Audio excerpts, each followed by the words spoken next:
বলছি আমার যে এত শরীর খারাপ গেল, একটু তো তোর ফোন করে খোঁজ নেওয়া উচিত ছিল। ও জানে না।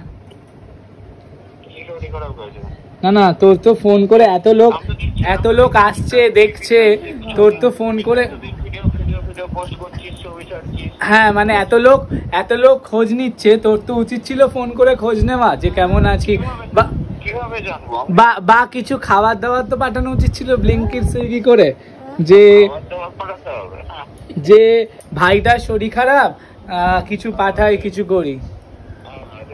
আহারে করছিস তুই? এত শরীর খারাপে আমি ব্যস্ত মানে এত শরীর খারাপে আমি ভুগছি, আর তুই খোঁজ নিচ্ছিস না কিছু না।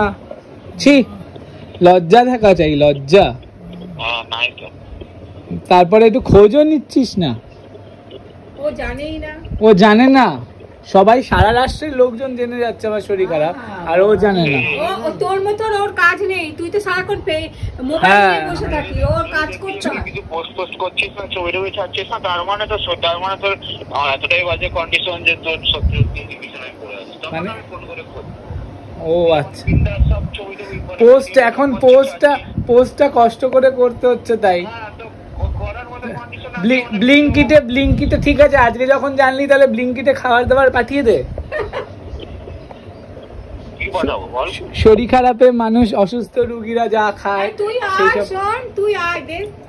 বাবা তুই হঠাৎ এত ভালো ভালো কথা বলছিস। শোন না, তুই আয়, ওই খাসি মাংস খেতে চাইছে, আয় তুই আয়। হ্যাঁ এই যে শোনো, পয়লা বৈশাখের দিন খাসির মাংস হবে, ঠিক আছে? ও বাড়ি যাবে কি করতে পয়লা বৈশাখে? ও যাবে না, কতদিন যায়নি, ওর বাবা আছে ওখানে। তোর কি, ওর তো শোন, পয়লা বৈশাখে খাসি হবে, যদি আসতে চাস চলে আয়, নইলে বসে থাক। না ও যেদিন হবে আসবে সেদিনই হবে। না, পয়লা বৈশাখের দিনই হবে। সরি, পারবো না।